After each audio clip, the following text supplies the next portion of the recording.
All right, so we're going to go ahead and get started with this.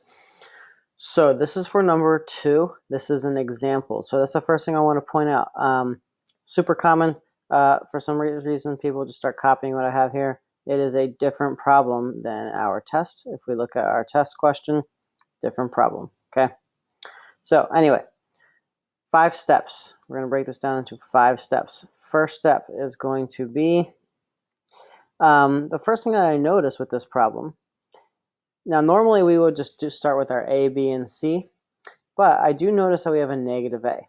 Okay, so because we have a negative A, the first thing I need to do is I need to factor the negative. So what I'm going to do is I'm going to rewrite this over here.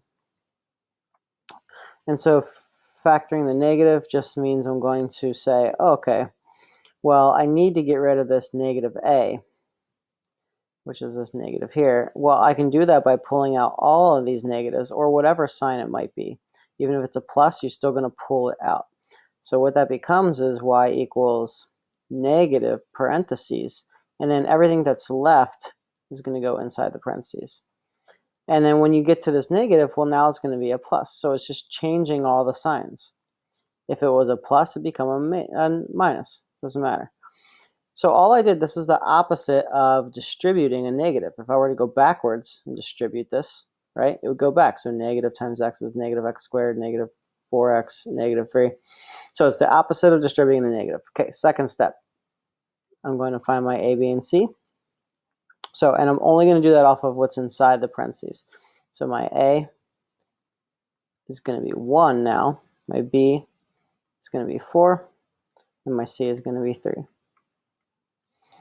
Okay, my third step is going to be my diamond problem. Remember, A times C goes in the top. So 1 times 3, which is 3. B goes in the bottom, which is 4. Okay, 2 numbers, remember they need to multiply together to get the top. They need to add together to get the bottom. This is the puzzle. And I know this is a pretty easy one, 3 and 1. 3 times 1 is 3. 3 plus 1 is 4.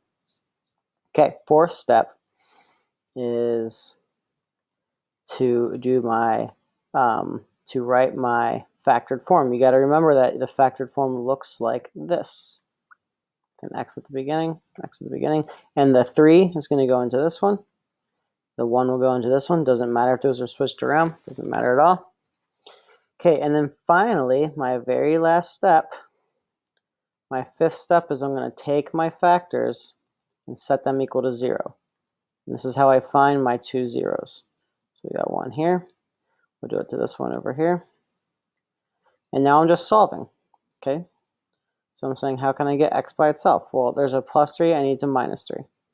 Got to do that to both sides. X minus 0 minus 3 is negative 3. Okay, then we'll do the same thing over here. We got negative 1, we need to, sorry, plus 1, we need to subtract 1. Those cancel out, and we end up with x equals negative 1. So those are our zeros. We're going to go up, and we're going to plot them on the graph. So negative 3 and negative 1. That's what you're going to do for number 2. Pause this, go back, do whatever you need. There you go.